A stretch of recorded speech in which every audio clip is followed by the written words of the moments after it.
Feliz sábado a todos, hermanos. Sean bienvenidos todos, principalmente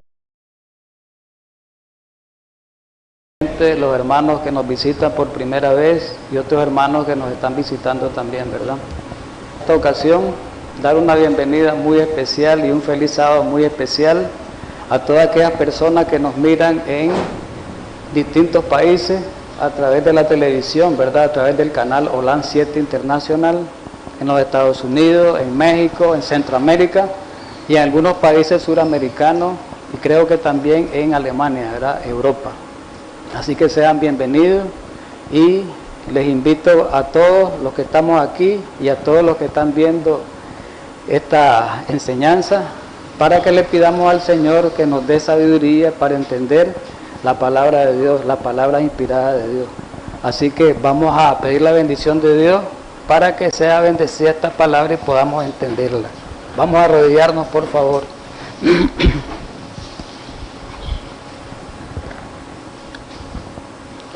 Bondadoso y eterno Padre Celestial, gracias en esta mañana porque es un privilegio que nos ha traído aquí para refrigerarnos, para escuchar palabras de lo alto, palabras del cielo.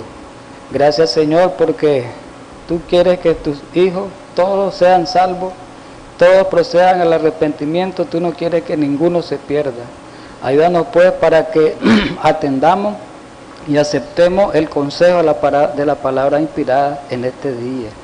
Danos de tu Espíritu Santo a nuestro Consolador para que esa palabra pueda llevarla a lo más profundo de nuestro corazón y pueda partir el alma, pueda partir las coyunturas, los tuétanos, el espíritu y pueda penetrar hasta lo más último de nuestra mente y nuestros pensamientos.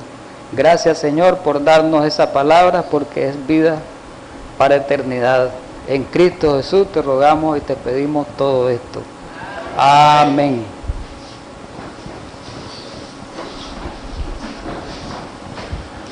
Bien, hermanos, vamos a iniciar de nuevo, ¿verdad? Más bien reiniciar, pues, porque el sábado pasado no estudiamos, ¿verdad? Un tema debido a la ceremonia, pues, especial de la servicio de comunión. Pero hoy lo vamos a hacer, ¿verdad? En esta primera parte vamos a estudiar algo muy interesante. Todo es muy interesante e importante de la palabra de Dios. La luz de la palabra de Dios tiene que brillar en nosotros, ¿verdad? El tema de hoy le vamos a poner por título: la palabra de Dios es viva y eficaz. Lo voy a colocar ahí en la pizarra como de costumbre.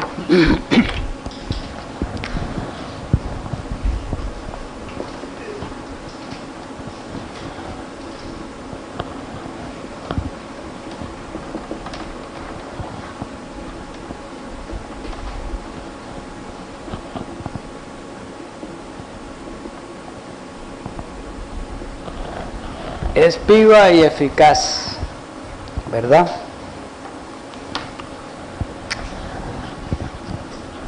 Y vamos a tener el versículo central del estudio. Va a estar en Hebreo 4:12. Vamos a buscar en la Biblia Hebreo 4:12 para introducirnos en el estudio, hermano. Y vamos a ver lo que dice la palabra inspirada en Hebreo 4:12.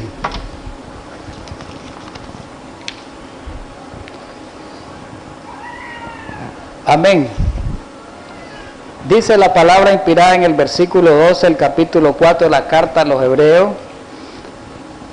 porque la palabra de Dios es viva y eficaz y más cortante que toda espada de dos filos, y penetra hasta partir el alma y el espíritu, las coyunturas y los tuétanos, y discierne los pensamientos y las intenciones del corazón. Muy importante este versículo. Este versículo tiene un significado muy especial que merece mucha atención que lo analicemos.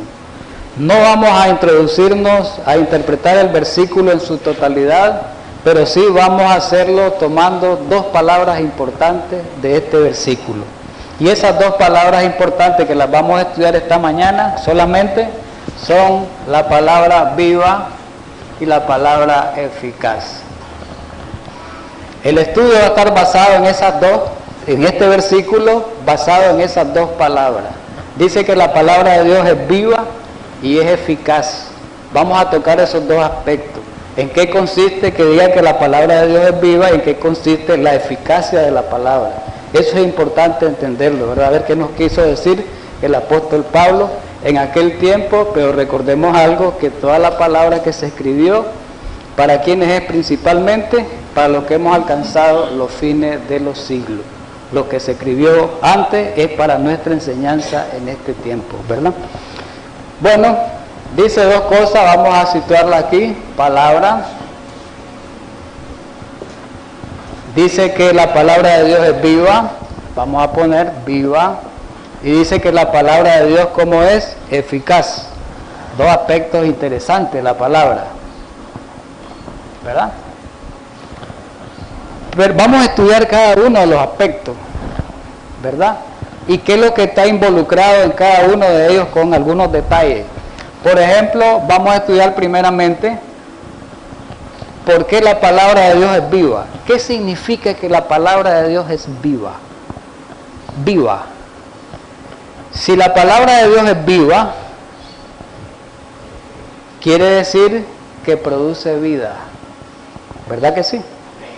Dice que la palabra de Dios es viva, quiere decir que produce vida. Pero la pregunta es, vamos a plantearla.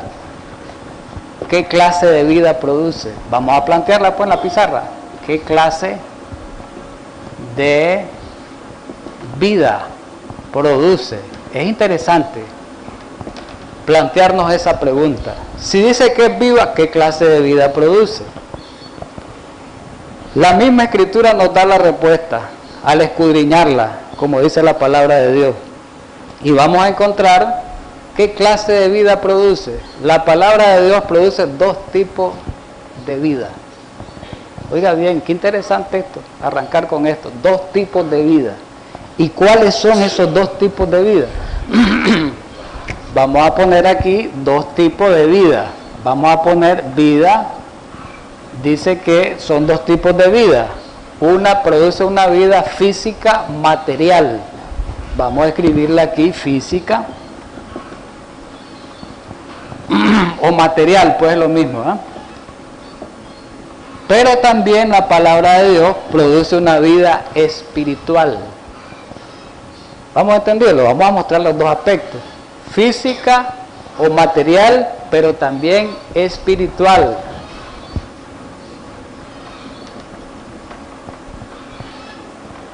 Interesante, ¿verdad?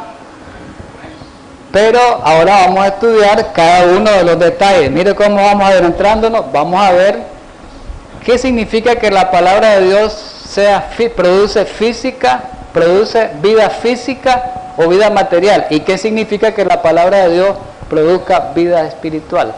Vamos a ver cada uno con detalle. Vamos a tocar primeramente el primero.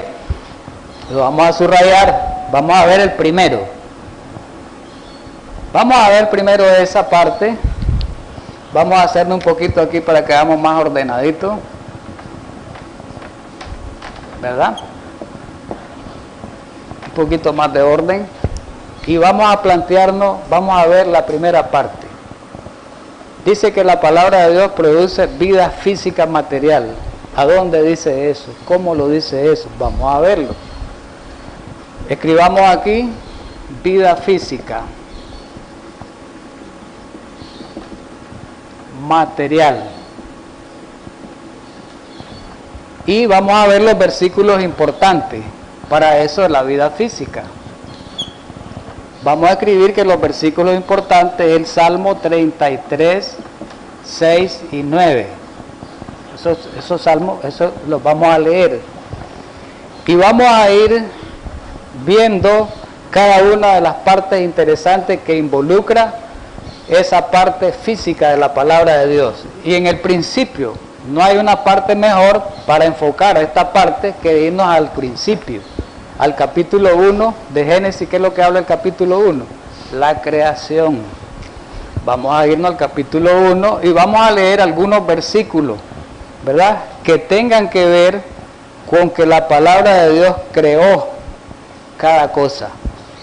Primero el versículo 3, vamos a resaltarlo, el versículo 6, el versículo 9, el versículo 11, el versículo 14, el versículo 20 y el versículo 24. Esos versículos los vamos a leer. Vamos a leerlos pues, por favor. Vamos al Génesis capítulo 1, al principio. Y vamos a ver cómo creó la palabra. Porque dice que la palabra de Dios produce vida. Cómo la palabra de Dios produjo vida física, vida material de las cosas que hay en el universo, de las cosas que hay en este mundo. Bien, solo voy a leer el primer versículo. En el principio Dios creó, dice, los cielos y la tierra. En el principio. ¿Cuándo fue ese principio? No sabemos. Pero dice el verso 3, solamente leyéndolo, y dijo Dios, sea la luz, y fue la luz. En el primer día que creó Dios, la luz. Y lo creó ¿cómo? Por la palabra. Dijo. ¿Verdad que es interesante esto? Pero antes de ir a la creación, me gustaría enfocar, se nos olvidó, ¿verdad? Discúlpenme haber leído estos versículos primero.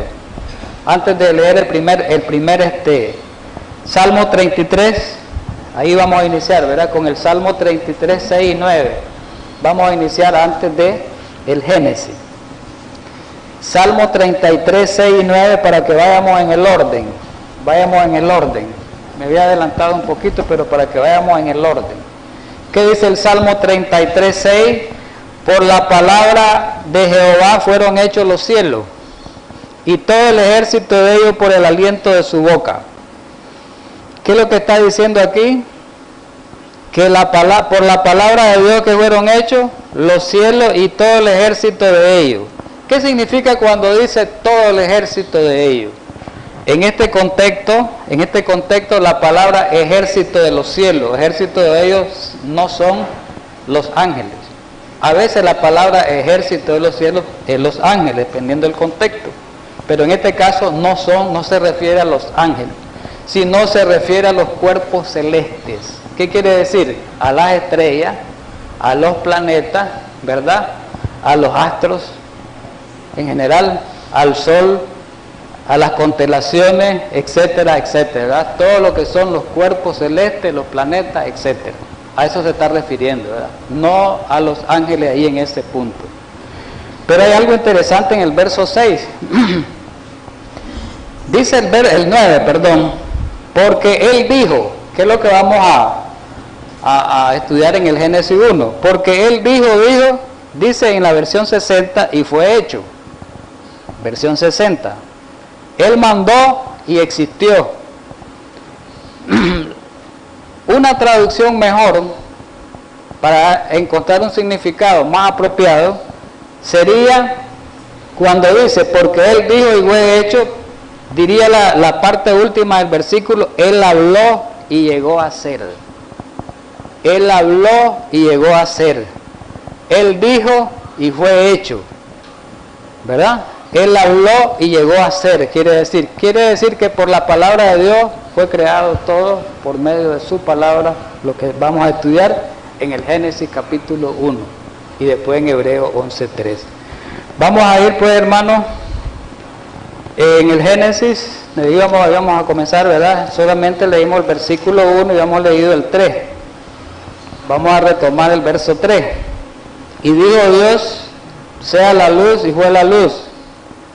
Entonces, por la palabra fue creada la luz. Versículo 6. Y dijo Dios, hay expansión en medio de la agua y separe la agua de la agua. Ahí la palabra expansión es cielo.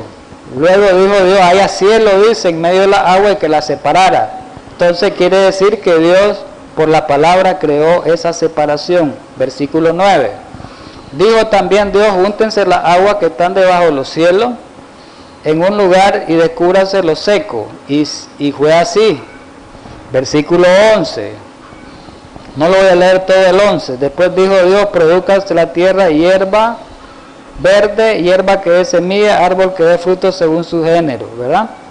Y ahí dice el verso 12, pues que se produjo la hierba, se produjo el fruto, los árboles. Entonces quiere decir que por la palabra de Dios se produjo la hierba, la vegetación, la fruta, la semilla, el alimento, ¿verdad? Tanto para el hombre como para las especies de los animales.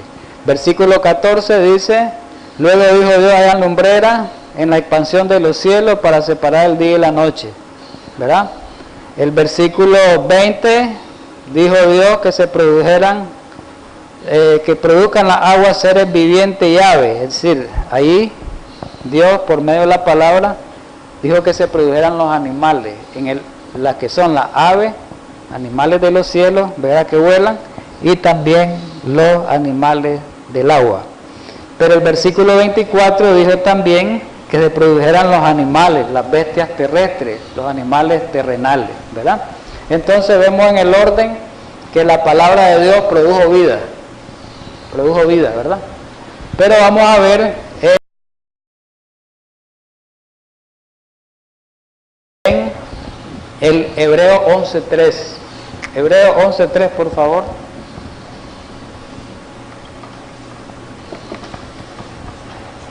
Vamos a Hebreo 11.3.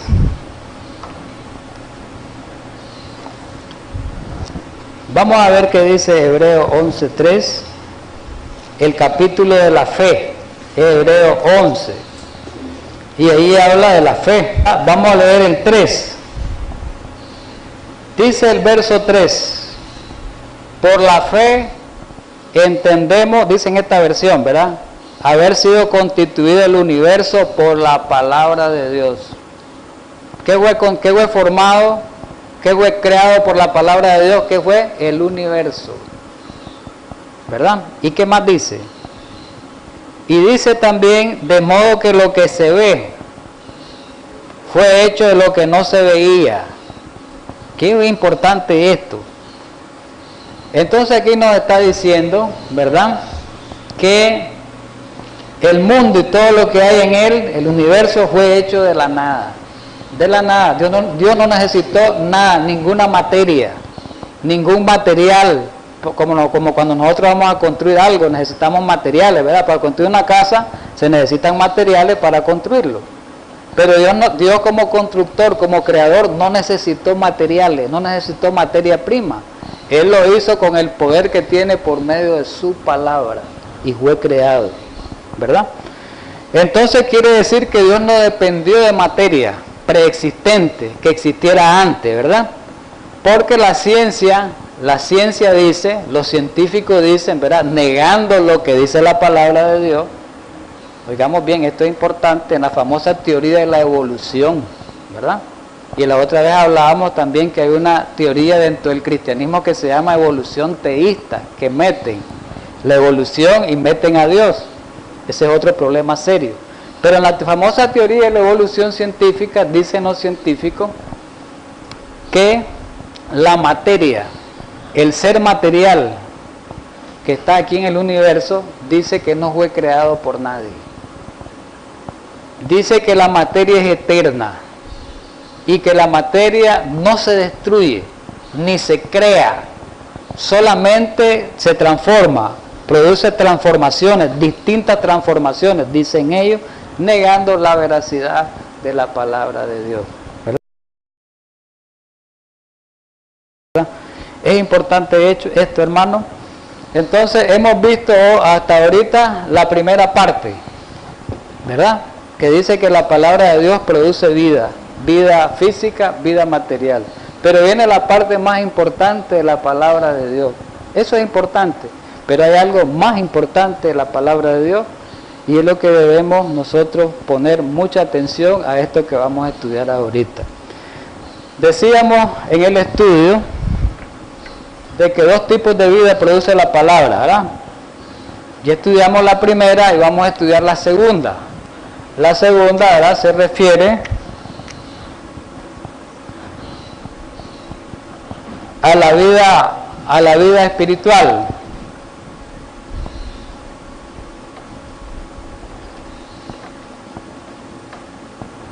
Esa es la segunda.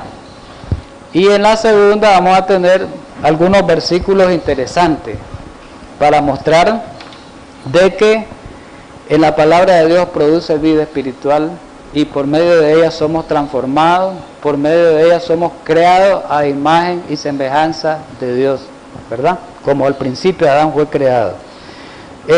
Vamos a comenzar con un versículo muy interesante, como lo es San Juan, el Evangelio, el capítulo 6 y el verso 63. Juan 6:63, vamos a buscarlo por favor en nuestra Biblia. Y vamos a ver lo que dice Juan 6:63, palabras de Jesús, ¿verdad? Cuando Él estuvo aquí en la tierra. Ahí está hablando de Jesús en el capítulo 6 de Juan, está hablando del pan de vida, ¿verdad? Repito, San Juan capítulo 6, versículo 63. Viene hablando de Jesús de que es el pan de vida, viene diciendo que el que no come ese pan no tiene vida eterna, viene detallando que el que come la carne y bebe la sangre, el Hijo de Dios tiene vida eterna. Él viene dando, digamos, toda esa enseñanza por medio de figura, ¿verdad? Pero llega al verso 63, ¿verdad? Y dice el verso 63, el Espíritu es el que da vida. El Espíritu de Dios es el que da vida, de ahí viene la vida. La carne para nada aprovecha. Ahora viene, las palabras que yo os he hablado, dice Jesús, las palabras de Él, ¿qué son? Dice, son espíritu y son vida. ¿La palabra de Dios es vida? Sí. ¿La palabra de Cristo es vida? Sí es vida. ¿El Espíritu produce vida? Sí produce vida. Los tres, el Padre, el Hijo y el Espíritu Santo, están involucrados en esa actividad. Es importante que notemos eso, ¿verdad? Vamos a mencionar algunos versículos interesantes, por ejemplo, Primera de Pedro 1:23. Vamos a anotarlos aquí para irlos estudiando. Primera de Pedro 1:23 es el primero.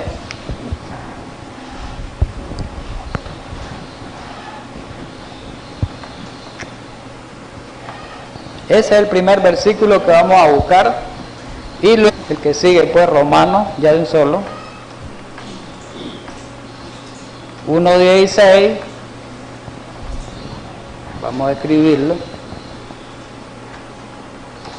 Después de Romanos 1:16, vamos a escribir, bueno, vamos a estudiar esos dos primeros. Vamos a irlos anotando poco a poco. Primero el primero. Dice vamos a Primera de Pedro. Capítulo 1, versículo 23. Amén. Oigamos lo que dice la palabra de Dios inspirada. Dice, siendo renacido. Oigamos bien, dice en esta versión. ¿Cómo dice en la versión moderna? ¿Cómo dice? Lo mismo. ¿Algún hermano que tenga las versiones nuevas? ¿Cómo dice? Ajá, correcto. Bien.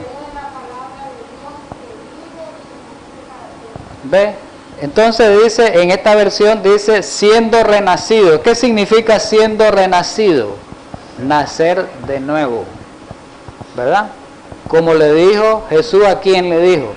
A Nicodemo, que tenía que nacer de nuevo para entrar al reino de Dios, ¿verdad? Y tenía que nacer, dice, de agua y de espíritu. Pero vamos a leer el versículo para que lo alcancemos a ver bien. Siendo renacido, o naciendo de nuevo, no de simiente corruptible, sino de incorruptible, por la palabra de Dios que vive, dice, y permanece para siempre. La palabra de que Cristo anunció, dice, se refieren cuando vimos en San Juan 6:63 a las cosas espirituales. De eso estaba hablando Jesús, ¿verdad? Pero aquí en Primera de Pedro 1:23, ahí está claro, está hablando Jesús del nuevo nacimiento. Está hablando de la regeneración espiritual, de un nacimiento espiritual, no un nacimiento de la carne. Es decir, sabemos nosotros que para ir al reino de los cielos, hermano, cuando nosotros nacemos físicamente, nosotros, ¿verdad? nacemos con una naturaleza como tendenciosa a lo malo. Nosotros nacemos con una naturaleza tendenciosa a lo malo. ¿Por qué? Porque heredamos esa naturaleza de Adán después que pecó. Pero Dios nos dice que con esa naturaleza que nacemos no podemos ser salvos. No podemos ir al cielo a como nacemos. Tenemos que ser transformados. Y tenemos que ser transformados por medio de la palabra de Dios para que podamos ser transformados aquí y podamos ir al cielo. Nuestro carácter tiene que ser transformado, tiene que ser corregido todas nuestras tendencias, nuestros malos hábitos que heredamos, que cultivamos, nuestras costumbres, nuestras palabras, nuestros pensamientos, todo eso tiene que ser transformado. Nosotros nunca vamos a ser salvos sin que haya transformación. Entonces a eso es lo que se refiere 1:23. Dice que nacemos de nuevo mediante el poder transformador de la palabra de Dios. Y cuando nosotros nacemos de nuevo, ¿verdad? Experimentamos la conversión y el arrepentimiento. ¿Qué es lo que va a pasar? Dios quiere que sigamos viviendo una vida adelante, adelante, adelante, como al comienzo, cuando experimentamos el nuevo nacimiento. Por eso Pablo decía, cada día muero. Vamos al versículo 2 que aparece aquí, que es Romanos 1:16. Vamos a verlo, Romanos 1:16, hermano. Muy interesante también lo que dice el apóstol Pablo, ¿verdad? Y el apóstol Pablo, vamos a ver lo que dice el apóstol Pablo. Dice el apóstol Pablo, porque no me avergüenzo del evangelio. ¿Por qué? Dice, porque es poder de Dios para salvación. O sea, el evangelio es poder. ¿Y qué es el evangelio? La palabra de Dios, ¿no? El evangelio es la palabra de Dios. Dice que es poder, ¿para qué? Para salvación. Y aquí menciona Pablo, pues, lo de aquel tiempo, ¿verdad? El tiempo de los judíos primeramente y también al griego. Hoy los judíos, ¿quiénes son? La iglesia de este tiempo. ¿Y quién es el griego o los gentiles hoy? Los que no pertenecen a la iglesia verdadera. Entonces el evangelio que puede transformarnos a nosotros.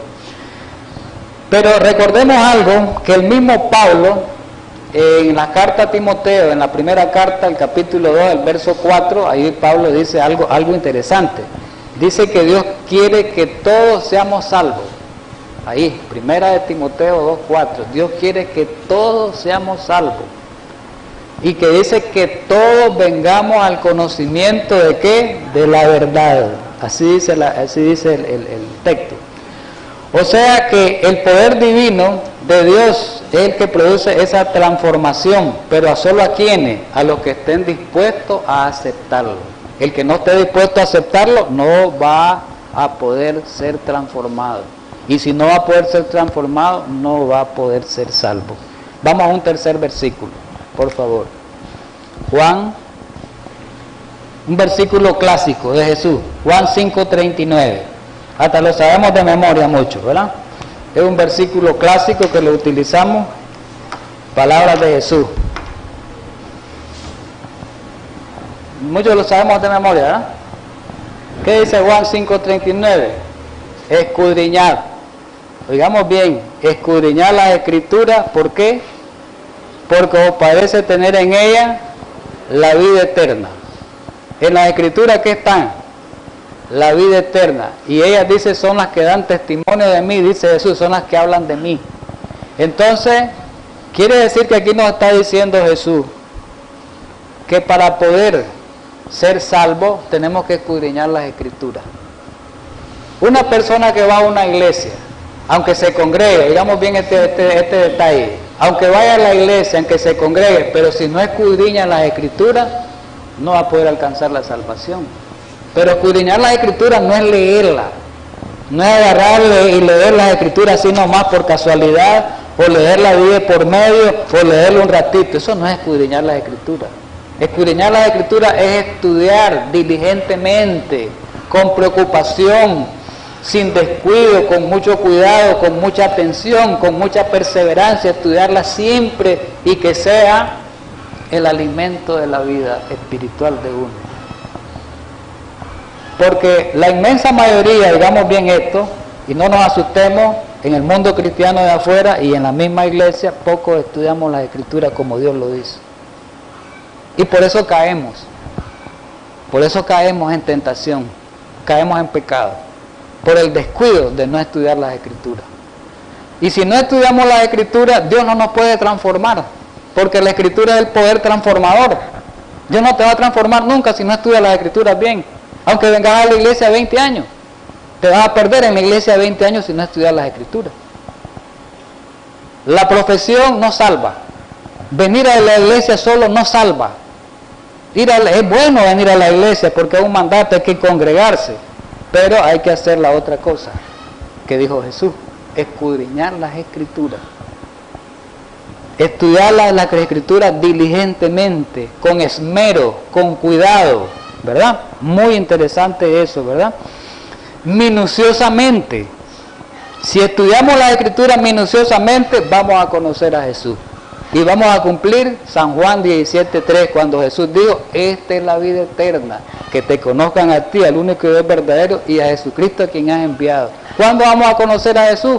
Que estudiemos bien las Escrituras, pero que las Escrituras, ese poder por medio del Espíritu Santo, produzca efecto en nosotros y podamos ser transformados de gracia en gracia y de gloria en gloria. Vamos a otro versículo interesante, que también todo esto es conocido, ¿verdad? Que está en segunda de Timoteo, el capítulo 3, versículo 16 y 17, pero le voy a poner del 15 al 17. Es el 16 y 17, pero lo vamos a tomar del 15 al 17 porque hay un consejo muy importante ahí de Pablo, que se lo da a Timoteo, al joven Timoteo. Segunda, repito, ahí está escrito, ¿verdad?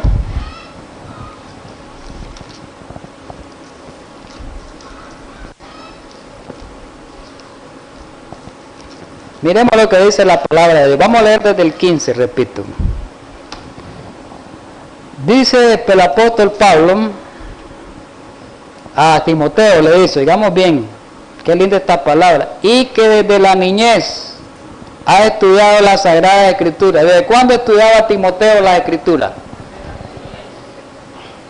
Pero muchos dicen que los niños no hay que someterlos a que estudien las Escrituras así tan estrictamente. Ahí dice que es de la niñez. ¿Y qué es la niñez ahí? La niñez no es que estén cuando tiene 12 años, ni cuando tiene 10 años. Esa no es la niñez. La niñez es cuando ya comprenda y sepa, ya se le enseña a leer desde los primeros años. Esa es la niñez, desde pequeño aprender las Escrituras, ¿verdad? Para aprender las Escrituras. Pero el consejo de las Escrituras, su madre, que es la primera educadora del niño, se la tiene que dar desde que esté en los brazos, desde antes. El consejo. ¿Sabían ustedes eso? Pero ese es otro detalle, ¿verdad? Pero aquí estamos en el contexto de las Escrituras, ¿verdad?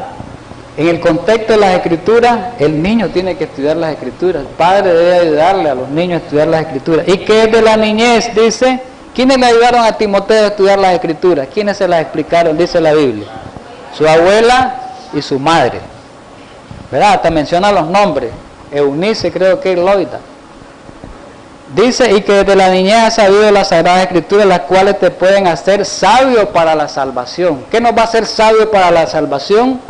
Estudiar las Escrituras, leerlas, no, escudriñarla minuciosamente, vamos a ser salvos por la fe en Cristo Jesús, que es la que nos salva. Y dice el verso 16, toda la Escritura, el Nuevo Testamento nada más, toda, porque hay hermanos de otras iglesias que dicen que el Nuevo Testamento es el que vale nada más, que el Antiguo ya pasó, ya terminó. No, aquí Pablo no dice el Nuevo Testamento, Pablo dice toda la Escritura. Y toda la Escritura, que es el Antiguo y el Nuevo, toda. Es un término abarcante, es inspirada por Dios y útil para enseñar, para redarguir, para corregir, para instruir en justicia. ¿Para qué sirve la Escritura? Para enseñarnos, para corregir ¿qué? Las cosas malas que traemos desde que nacemos, de pequeños.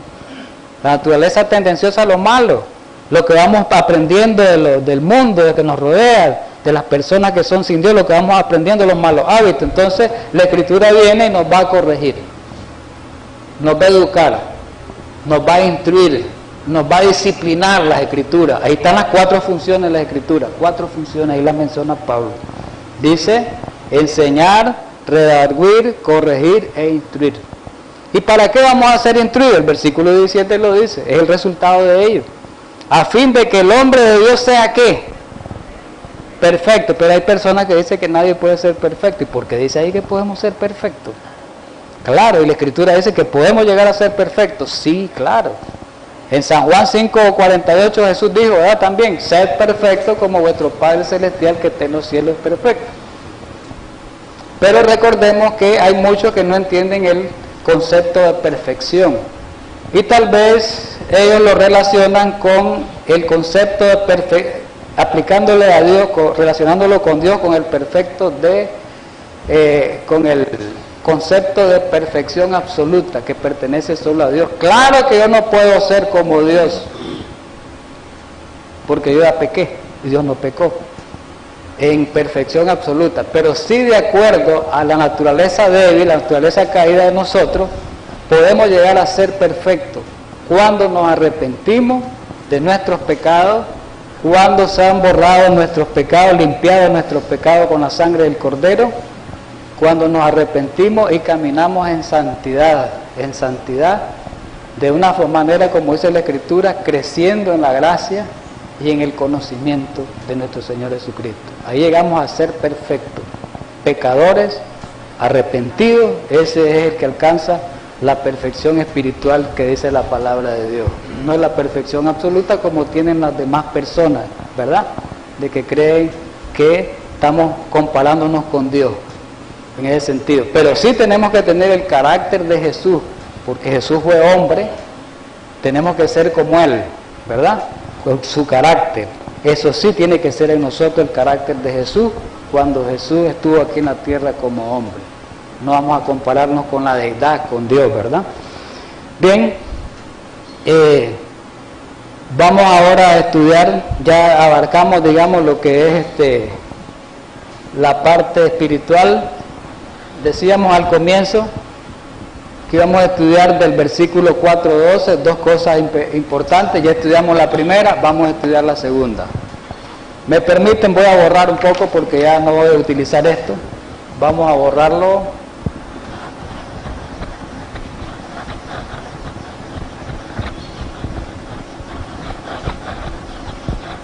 Y ahorita vamos a estudiar la segunda parte que dice que la palabra de Dios es eficaz. ¿Qué significa la palabra eficaz? Que no falla. Eficaz es que no falla, que es segura, que se tiene que cumplir. O sea, ahí nos está diciendo el versículo que la palabra de Dios produce vida, pero no solo se queda ahí nomás. Dice que la palabra de Él se va a cumplir siempre. Si Él la dice, se va a cumplir. Es segura, no falla, es verdadera. Eso es lo que está tratando de decir. Vamos a ver algunos pasajes, 2 pasajes interesantes. Isaías 42:9. Vamos a buscar, por favor, Isaías 42:9.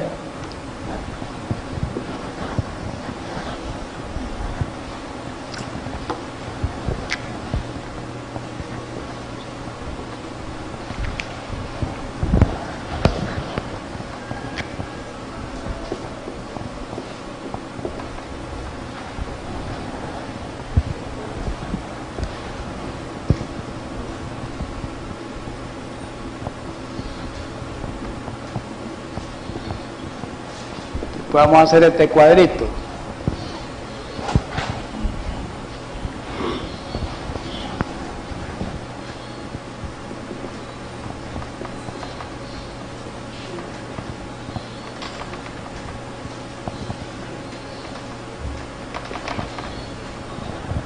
Vamos a Isaías 42:9. Dice la palabra de Dios: He aquí, se cumplieron las cosas primeras, y yo anuncio cosas nuevas. Antes que salgan a luz, yo os la haré notoria. muy importante este versículo. He aquí se cumplieron. Lo que Dios dice de antemano, es seguro que se va a cumplir. Dios dijo, muchos años antes que viniera Jesús en su primera venida, 1000 años, 1500 años, mucho tiempo, más tiempo, que iba a venir Jesús. Y Jesús vino en el tiempo indicado. Hay más de 1000 profecías en el Antiguo Testamento que decían que Jesús iba a venir. Y todas se cumplieron. Pero ahora hay profecías que dicen que Jesús va a venir por segunda vez. ¿Se va a cumplir o no se va a cumplir? Hay profecías que dicen que antes que venga Jesús, ¿cómo va a estar el mundo? Viene una gran angustia. Viene una gran angustia, viene una gran tribulación. Y el mundo va a pasar por tribulación. Dicen en otras iglesias que la iglesia no va a pasar por tribulación, pero sí vamos a tener que pasar por esa tribulación. Pero en medio de la tribulación Dios nos va a ayudar y nos va a proteger, ¿verdad? Bien, vamos a leer otro versículo que nos ayuda a comprender más. Segunda de Pedro 1:19, para que entremos allá a los detalles, ¿verdad? Segunda de Pedro 1:19. Versículo también que lo hemos visto, conocido, lo hemos estudiado muchas veces.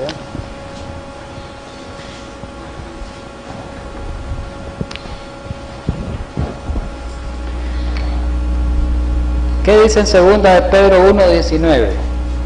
Tenemos también la palabra profética más segura, a la cual hacéis bien en estar atentos como una antorcha que alumbra en lugar oscuro, hasta que el día esclarece y el lucero de la mañana salga en vuestros corazones. Entonces, ¿cómo es la palabra, la profecía? Es segura. La palabra de Dios es segura, no falla. Por eso dijo Pablo que era eficaz, ¿verdad? Y hoy vamos a ver vamos a registrar aquí algunas profecías bíblicas que estaban descritas en el Antiguo Testamento, muchos años antes que viniera Jesús, que hablaban de la venida de Jesús, de algunos detalles, ¿verdad?, de su venida, y vamos a ver cómo se cumplieron literal y exactamente. Vamos a ir a la primera, vamos a ir escribiendo en la pizarra ahí. Por ejemplo, la primera profecía, Isaías 7:14.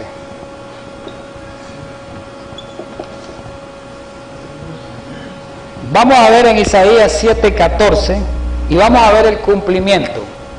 ¿A dónde va a ser? Está en Mateo 1.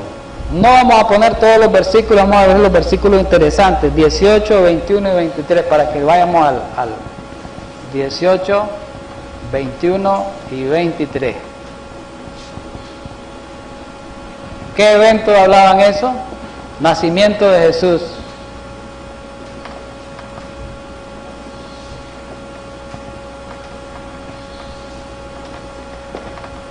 Vamos a ver que se cumplió. Isaías 7:14.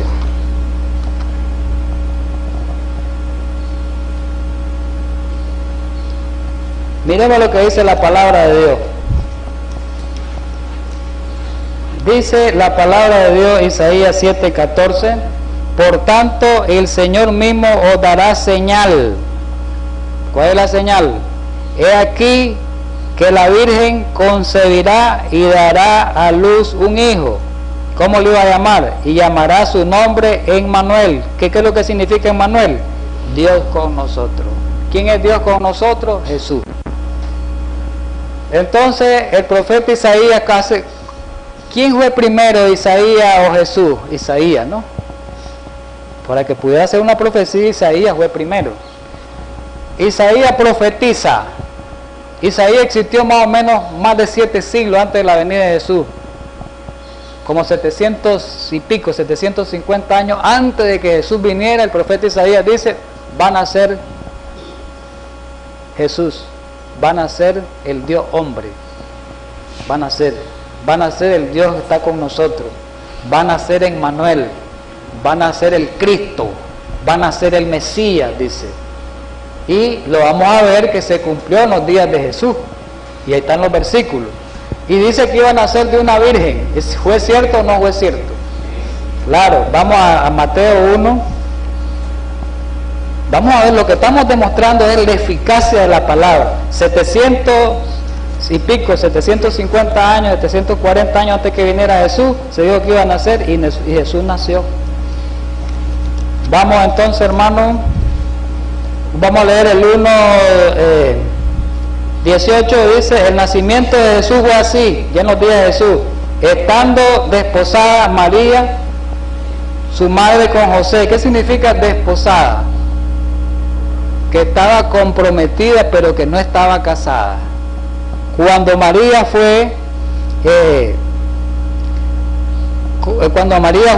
concibió el Espíritu Santo en María, fue antes de su matrimonio. Aquí lo dice la Biblia, antes, ¿verdad? Estaba comprometida, sí. María, su madre, ¿verdad? Antes que se juntasen, dice, aquí lo dice, se halló que había concebido el Espíritu Santo, versículo 21. Y dará a luz un hijo. ¿Cómo llamaría su nombre? Dice Jesús, porque él salvará a su pueblo de sus pecados. Versículo 23, está el cumplimiento en el 23. Está citando aquí Mateo a Jesús, a Isaías.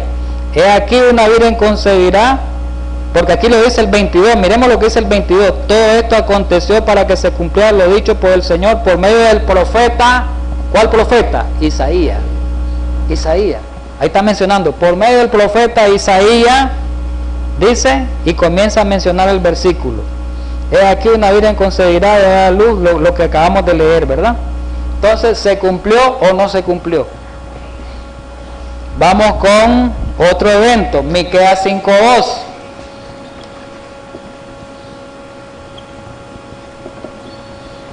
Vamos a ver el cumplimiento también en Mateo 2:1 y también el 5 y 6. ¿De qué habla esto? De que Jesús nació en Belén, ¿verdad? Habla del lugar de nacimiento de Jesús, que fue en Belén, lugar de nacimiento. De eso está hablando, del lugar de nacimiento. Leamos la profecía, vamos a avanzar un poquito por el tiempo. Entonces vamos a Miqueas. En los profetas menores ahí, hermanos, busquemos un poquito complicadito, pero ahí lo hallamos, ¿verdad? Hermanos nuevos, ¿verdad?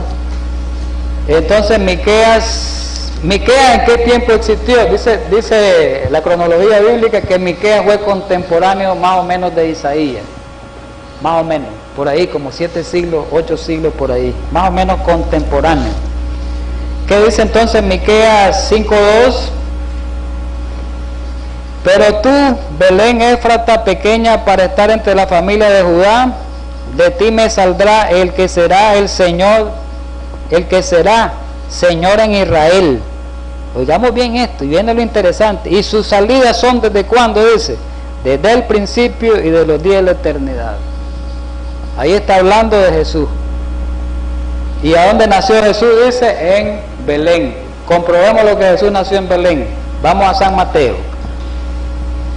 San Mateo, repito, aquí estamos comprobando el lugar, ¿verdad? No estamos entrando en detalles de los textos, solo estamos viendo, no estamos explicando los textos, lo estamos viendo, digamos, el cumplimiento. ¿Cuánto es Mateo 2, verdad? Dice el 2:1, el 2 1. Cuando Jesús nació en Belén de Judea, ¿a dónde nació Jesús? ¿Quién lo decía? Miqueas. ¿Cuántos años? Más de 700 años, lo dijo Miqueas, se cumplió. ¿Y a dónde está el 5 que dice? Ahí está el cumplimiento de la profecía, dice. Ellos le dijeron, los magos, en Belén de Judea, porque así está escrito por el profeta. ¿Cuál profeta? Miqueas. Y comienza a leer el versículo, mismo que acabamos de leer. Vamos con otro evento. Zacarías 9:9. Profetas menores, por ahí nomás busquémoslo, ahí está cerca, donde andábamos. Zacarías 9:9. Por ahí nomás busquemos al profeta. Estábamos en el Nuevo Testamento ahorita, ¿verdad? Busquemos por Miqueas, por ese lado, ¿eh? Entonces vamos a Zacarías, que un poquito antes del último libro, Zacarías antes de Malaquías, que es el último libro del Antiguo Testamento, ahí busquémoslo, ¿verdad? Un poquito antes, como 2 páginas antes. Zacarías 9:9. ¿Qué dice Zacarías 9:9? Alégrate mucho, hija de Sión, da voces de júbilo, hija de Jerusalén. He aquí tu rey vendrá, hablando de Jesús. He aquí tu rey vendrá, justo y salvador, Jesús, humilde y cabalgando sobre un asno, sobre un pollino, hijo de asna. ¿Qué estaba profetizando aquí? La entrada de Jesús a Jerusalén. Aquel domingo que entró Jesús, que todo el mundo con palmera y le gritaba Hosana. Y después él murió el viernes, como a los 5 días él murió, ¿verdad? Lo mataron. Todo eso que lo recibieron, muchos de ellos hasta participaron en la muerte, en el juicio de Jesús. Entonces vamos a leer el cumplimiento. Se encuentra en San Juan, capítulo 12. Juan 12, no vamos a leer el evento. Exactamente el cumplimiento fue en el versículo 15, pero vamos a léanlo del 12 al 16. El versículo 15, ¿verdad? Y ahí habla de la entrada a Jerusalén, de Jesús en la entrada a Jerusalén.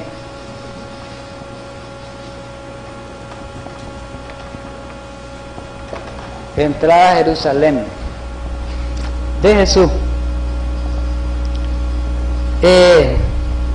Leamos San Juan 12:15. 12 del 12 podemos leer San Juan. Ya vamos cerca, ¿verdad?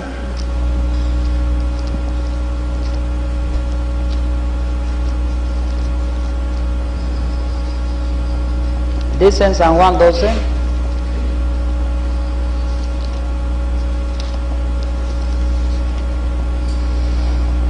amén. Dice lo siguiente en el 12, el versículo 12 dice: el siguiente día grandes multitudes que habían venido a la fiesta al oír que Jesús venía, dice el versículo 13, no lo voy a leer textual, tomaron las ramas, las palmeras, y ¿qué dijeron? Dice, no lo voy a leer de corrido, Hosana, bendito, Hosana dice, bendito el que viene en el nombre del Señor, Rey de Israel. Y después el versículo 15 que habla, dice la aplicación, porque dice como está escrito en el 14, no temas, hija de Sión, dice el 15, he aquí tu rey viene montado sobre un pollino de asna. Se cumplió. Y vamos a bueno, hay más que detallar, y solo vamos a ver el último, la traición de Jesús, Salmo 41:9.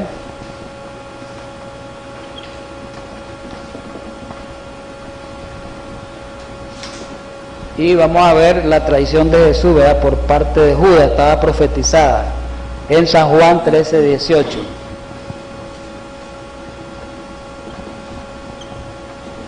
Traición de Judas.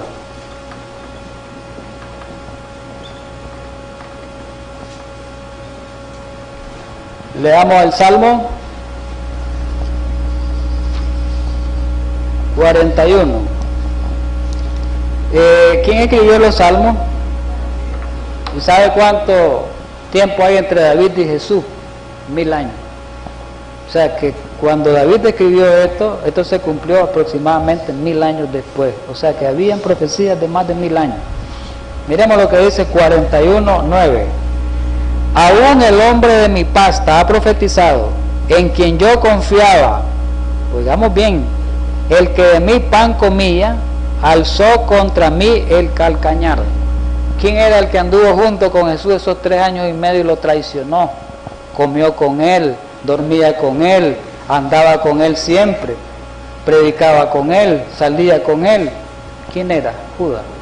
¿Se cumplió o no se cumplió? Literalmente, vamos a leerlo. 13:18 de San Juan. Jesús lo dijo en el último día de vida de Jesús, aquella noche en el aposento alto. Ahí Jesús, ¿verdad?, menciona la traición de Judas. Juan, y lo descubre. Ahí Jesús lo descubre a él pues se lo dice. Juan 13:18. Dice el 13:18. No hablo de todos vosotros. Le voy a leer el 17. Ahí está hablando en el contexto del lavamiento de los pies, ¿verdad? Si sabéis estas cosas, bienaventurados seréis Si sabéis estas cosas, bienaventurados seréis si las hiciereis. Viene el 18, que es el que queremos. No hablo de todos vosotros, los 12 discípulos, de toditos los discípulos. Yo sé a quienes he elegido. Aquí viene la clave importante. Más para que se cumpliera la escritura. ¿De dónde estaba esa escritura? 1000 años antes en el salmista. Más para que se cumpliera la escritura, el Salmo 41. Y la escritura, como decía, el que come pan conmigo levantó contra mí su calcañar. ¿Se cumplió o no se cumplió? Ahora, ¿se va a cumplir todo lo que está escrito para este último tiempo? Tiene que cumplirse. La palabra de Dios no falla. El mundo va a ser destruido antes que venga Jesús por las 7 plagas, se va a cumplir. ¿Qué más se va a cumplir también? Que Jesús va a venir por segunda vez, literalmente, realmente, así como se fue, no va a venir en un rapto secreto, como creen muchos en otras iglesias, porque la palabra de Dios lo dice, así va a ser, ¿verdad? Dice la palabra de Dios que los salvos vamos a vivir en el cielo, ¿cuánto tiempo? 1000 años, y después vamos a vivir en la tierra nueva. ¿Cuánto tiempo? Para eternidad. Así que, hermanos, para llegar a una conclusión, concluyamos que la palabra de Dios imparte vida. ¿Y cuántas clases de vida? Vida física, material, por su palabra que fue hecho, dice, el universo y todas las cosas que hay en él, pero también nos imparte vida espiritual, por medio de ese poder transformador, por medio de ese poder regenerador, que es para que nosotros seamos salvos y para que vivamos con Cristo por eternidad. ¿Cuánto queremos vivir con Cristo por eternidad? Amén. Ojalá así sea, ¿verdad? Dios quiera.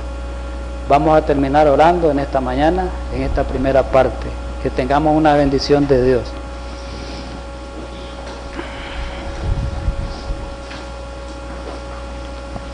Amantísimo Dios y Padre Celestial, muchas gracias por habernos educado en esta mañana.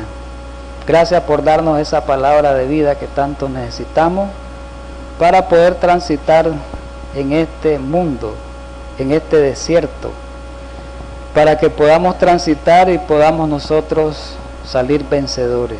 Tú quieres que todos procedamos al arrepentimiento. Ayúdanos a conocerte cada día más. Ojalá que alcancemos esa experiencia espiritual que tú tanto deseas que alcancemos, que seamos a imagen y semejanza de nuestro Salvador Jesucristo, que lleguemos a ser perfectos. Gracias, Señor, por tu palabra inspirada en esta hora, en este día. En Cristo Jesús te rogamos y te pedimos esto. Amén. Muchísimas gracias, pues, hermanos, y feliz sábado, pues.